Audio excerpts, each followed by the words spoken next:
Ayan, hello po sa ating lahat. Kumusta? Salamat po sa Team Jomcar na naka-tune in sa aking channel.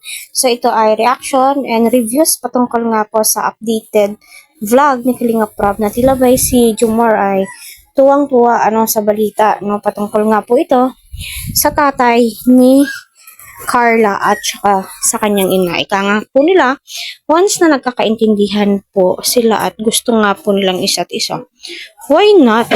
Kasi pag ganun, masasabi mo, may forever nga ba? Kasi alam naman po natin, no, si Jomar ay napakarespetadong tao, napakabait, no?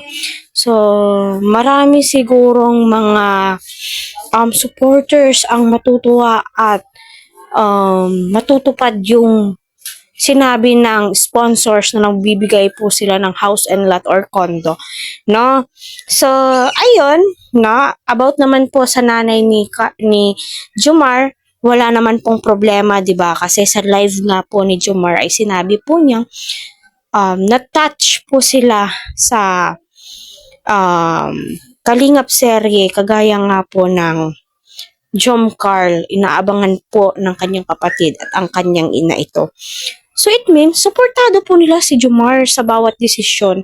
Alam naman po natin, no, ang magulang, hindi po nila nadidiktahan yung anak po nila kung ano yung gusto. Lalong-lalo na, or madidiktahan, no? So, nakadepende na po kasi yan sa magulang. Pero, the way na magsalita si Jomar about sa kanyang pamilya, nire-respeto ng kanyang ina, no, ang desisyon ni Jomar.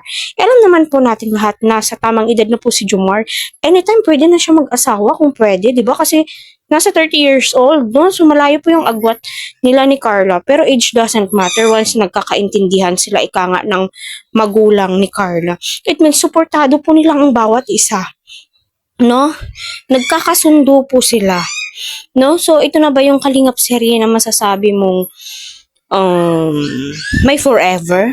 May forever nga ba sa Kalingap serye? So hoping and praying, kasi nga masasabi mo po talaga na si Carla na nga, no, parang para sa akin kasi magkamukha po sila, the way na yung itsura po nila, no, masasabi mo po talaga, wow na wow po talaga.